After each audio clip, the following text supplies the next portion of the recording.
All right, let's get ready to dive into something delicious. Sounds good to me. Today, we're going to be exploring Taiwanese hot pot. Ooh, hot pot, love it. And we've got this fantastic article by food writer Xiao Xuqin to guide us. Yeah, she's great. Now, some people might think, hot pot? That's just throwing a bunch of stuff in some broth, right? Right. But trust me, Oh, yeah. there's a whole world of history and culture simmering beneath the surface, Mm-hmm. especially in Taiwan. Especially in Taiwan. So can you, paint a picture for us? Yeah. Just how obsessed with hot pot are we talking about here? Well, obsessed is an understatement. Okay. Imagine this. People in Taiwan, they eat hot pot year-round Right. for any occasion. Wow. Birthday, Yeah. hot pot. Okay. Big business deal. Uh-huh. Hot pot. Wow. Xiao Suchen, she even mentions families spending the entire Lunar New Year celebration huddled around a simmering pot. The entire Lunar New Year. Yeah, That's serious commitment. it is. What is it about hot pot that makes it so central? Well, I mean, for one, it's incredibly versatile. There are countless variations. I mean, think about all the different broths and ingredients. Right. So there's something for everybody. And in its modern form, especially individual hot pots, allow for even more, personalization. Oh, interesting. You become the chef of your own little cauldron. Yeah, you get to curate your own perfect combination. Exactly. Yeah. Exactly. Okay, so I'm already intrigued, but I have to admit my hot pot experience is limited to those kind of throw everything in nights with friends. Right. So before we get to the individual pots Yeah. and the endless customization, Yeah. what did the traditional Taiwanese hot pot look like? So picture a large pot in the center of the table filled with this rich, simmering stew. Okay. And this is known as Yi Pin Guo, literally translated, one-pot cuisine. It was all about shared flavors Oh, wow. and a sense of togetherness. Interesting. Very different from the individual experience that we often see today. So where does this shift towards the individual pots and this customization come from? That's where things get really interesting. Okay. We got to look back to the Japanese colonial period in Taiwan. All right. That's when a new style of hot pot arrived on the scene. Sukiyaki. Sukiyaki. Okay, now we're talking. I love that savory sweet broth and thinly sliced beef. Oh, the best. Is that when beef became popular in Taiwan? That's a great question. And it really speaks to how food can be a tool for, social change. Mm. See, during this period, Emperor Meiji in Japan, he was actively trying to popularize beef consumption. Mm-hmm. So the rise of sukiyaki in Taiwan wasn't just about a new flavor. Right. It was a subtle way of introducing Japanese culinary preferences Wow. and even shifting Taiwanese diet. So hot pot as a subtle form of cultural influence. Exactly. Exactly. That's so interesting. I never thought about it that way. Yeah. But sukiyaki's not just about the beef, right? There's that whole ritual of dipping it in raw egg yolk. Right. Was that a Japanese tradition too? Exactly. And, that specific ritual added a layer of kind of sophistication and ceremony to the experience. Yeah. And Xiao Chin even mentions these sukiyaki clubs that popped up among Taiwanese intellectuals in the 1920s. Wow, sukiyaki clubs. Yeah, imagine debating philosophy and politics Yeah. while swirling thinly sliced beef in raw egg. It's such a cool image. It sounds like sukiyaki quickly became more than just a meal. It was a social activity, a way to connect and share a cultural experience. Absolutely. But if it was such a hit, Right. did it completely overshadow traditional Taiwanese hot pot styles? That's what's so fascinating, right? Yeah. While sukiyaki undeniably gained popularity, traditional Taiwanese hot pot continued to thrive alongside it. Really? Yeah, you still had, bustling seafood markets overflowing with fresh catches destined for hot pots. And renowned restaurants in Taipei's Dadaocheng district serving up their elaborate Shijin hot pot.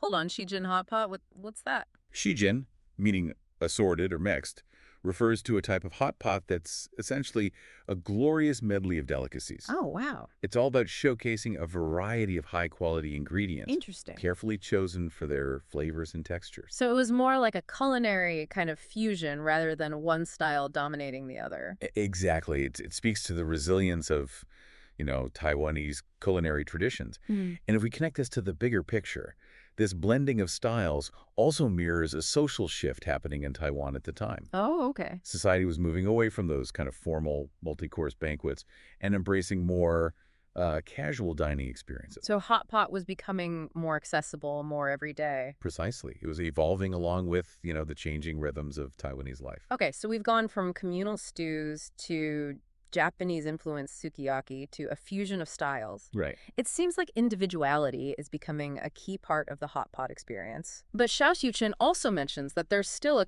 correct way to eat hot pot, even today, Yeah. right? Something about the order of adding ingredients. Yashida. So tell me more about that. And it's an interesting point. Even in today's world of individual hot pots and this kind of choose-your-own-adventure dining, Yeah. Xiao Xiu Qin argues that there's a preferred order for adding ingredients to maintain the broth's integrity. She believes that if you start by throwing in, like meat, for example, you risk making the broth what she calls muddy. She even uses a Hakka term, vun shui, to describe it. Vun shui, I love that. So it's about more than just personal preference. It's about respecting the broth, keeping those flavors clean and balanced. It sounds like an echo of that traditional one-pot mentality where everything was carefully laid for optimal taste. It's a fascinating connection, isn't it? Yeah. Even as hot pot embraces individuality, there are still these subtle nods to tradition, these kind of unspoken rules that have been passed down through generations. Yeah. And that brings me to something I found really intriguing. Even with all the changes, there are these little hints of the past that linger. Like, why do so many individual hot pots still include an egg? Is that a sukiyaki holdover? It very well could be. Yeah. Even today, you'll often find a raw egg nestled alongside your individual pot of broth and ingredients. Yeah. It's a small detail, but potentially a powerful symbol. Right. It could be a culinary echo of that sukiyaki ritual. Yeah. A reminder of how Japanese influence subtly shaped Taiwanese hot pot culture. Very cool. Yeah. Yeah, it's like this little culinary time capsule reminding us of these historical layers. Right. But of course, modern hot pot is also about personal choice, right? Oh, absolutely. You've got your dipping sauces, your customized broths, your endless combinations of ingredients. It's Yeah. this amazing blend of tradition and individuality. Exactly. And that's what makes exploring food culture so rewarding. It's not just about what's on your plate, but like the stories and the history, the evolution of, tastes and preferences that has shaped how we eat today. You mentioning those sukiyaki clubs and the way hot pot became this social gathering really got me thinking about my own experiences. Uh-huh. I'm definitely more of a throw it all in kind of person when it comes to hot pot. Right. Does that make me a culinary rebel in the eyes of someone like Xiao Xiuqin? I wouldn't say you're a rebel. Or am I just missing out on a more nuanced flavor experience by not following a specific order? I think it's more about finding what works for you. Okay. Some people, perhaps those more influenced by those historical traditions, might have a very methodical approach, Right. carefully adding ingredients in a specific sequence. Right. But there's also a beauty in that kind of free-for-all energy, I see, yeah. that sense of communal creation that comes with everyone tossing in their favorites. I like that communal creation. It really captures the spirit of, like, those hot pot nights with friends. Yeah. But speaking of history and tradition, there's this one detail from the article that really stuck with me. Yeah. Xiao Xiuqin mentions a renowned chef, Huang Tesing, Oh, yeah, I know him. who apprenticed at this legendary Taiwanese restaurant called Penglai. Penglai. Yep. Apparently, they were known for a very specific type of fish hot pot. They were. What can you tell us about that? Yeah. Well, Chef Juan's account offers a glimpse into another fascinating variation of Taiwanese hot pot. Okay. And this particular style, it gained popularity after World War II and was known for its unique combination of flavors and textures. Uh-huh. So according to Chef Wong, it wasn't just about like the broth and the fresh seafood. Right. It also included ingredients like chicken rolls, Okay. chrysanthemum greens, glass noodles, and even, get this, egg rolls. Egg rolls? In hot pot. In hot pot. Yeah. Now, that's something I've never heard of. It's an interesting twist. It seems like the more we kind of delve into Taiwanese hot pot, the more diverse and surprising it becomes. Absolutely. And that's a crucial point. Even within the seemingly specific category of like fish hot pot, Right. there's room for incredible variation and regional interpretations. Yeah. It highlights the dynamic nature of, culinary traditions. They're constantly evolving, adapting to new influences, Yeah. and reflecting the changing tastes of each generation. So what does this all mean for our listener, our Yeah. fellow deep diver into the world of Taiwanese hot pot? I think it encourages us to be more curious and adventurous eaters. Yeah. Don't just stick to what you know. Okay. Explore different hot pot styles, Mm-hmm. both traditional and modern. You might be surprised by what you discover.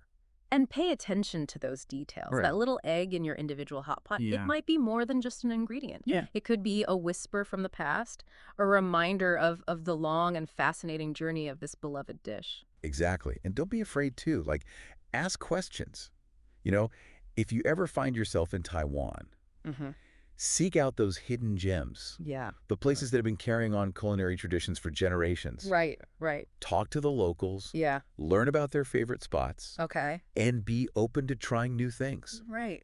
You Yeah. never know what delicious discoveries await. This whole deep dive has given me such a craving for hot pot. Me too. And more than that, it sparked this whole new appreciation for the stories behind the foods that we eat every day. Yeah. It's incredible how much history and culture can be packed into a single dish. It really is. It's a powerful reminder that food is more than just sustenance. Right. It's a reflection of who we are, where we come from, Mm-hmm. and the connections that we share. Right. And those connections, they can transcend borders and generations, Yeah. bringing us together around a shared table, a shared experience, Right. a shared love of delicious food. Beautifully said. So, as we wrap up our deep dive into the world of Taiwanese hot pot, I'd love to leave our listener with a little challenge. Okay, I like it. Next time you sit down for a meal, any meal, Yeah. take a moment to consider its origins. Hmm. Where did the ingredients come from? How has the dish evolved over time? Yeah. What cultural influences have shaped its flavors and traditions? You might be surprised by what you uncover. Yeah. You might even find yourself diving deep into a whole new culinary adventure right from your own kitchen table. Happy eating, everyone. Happy eating. And until next time, keep diving deep. Keep diving. As we've been talking about the evolution of hot pot, those subtle nods to tradition, Mhm. it made me think about something. Oh, yeah. Cher Suchin talks about how even in modern hot pot, Uh-huh. there's this idea of a preferred order for adding ingredients Right? to keep the broth from becoming, muddy or wenshui. Wen Shu, yeah. Do you think that's something people consciously consider? Or is it more of like an ingrained culinary instinct? I think it probably varies from person to person. Okay. Some hot pot enthusiasts, they might be very deliberate, Mm-hmm. meticulously layering flavors based on what they've learned or observed. Yeah. For others, it might be more intuitive, Right. a sort of culinary muscle memory Yeah. passed down through family gatherings, shared meals. It's like those unspoken rules you learn Right. by osmosis, just by being part of a culture or tradition. Totally. Speaking of unspoken rules, Yeah. you mentioned earlier those Sukiyaki clubs in the 1920s. Yeah. They had their own specific etiquette. Mm-hmm. Do you think there are any remnants of those kind of social rituals Oh, that's a good question. still present in how Taiwanese people eat hot pot today? It's hard to say for certain, but I think it's likely that some of those social nuances have persisted, Okay. even if they're not, as codified as they once were. Right. For example, the Right. way people share food, the order they dip into the communal pot, Right. even the placement of ingredients on the table, Mm. these seemingly small details, they might carry, subtle social significance, Right. reflecting those historical influences we've been discussing. Makes you wonder how many other unspoken rituals we participate in without even realizing it. Oh, I'm sure. So many. Just through the act of sharing a meal. Absolutely. Food is such a powerful vehicle for culture and tradition. Yeah.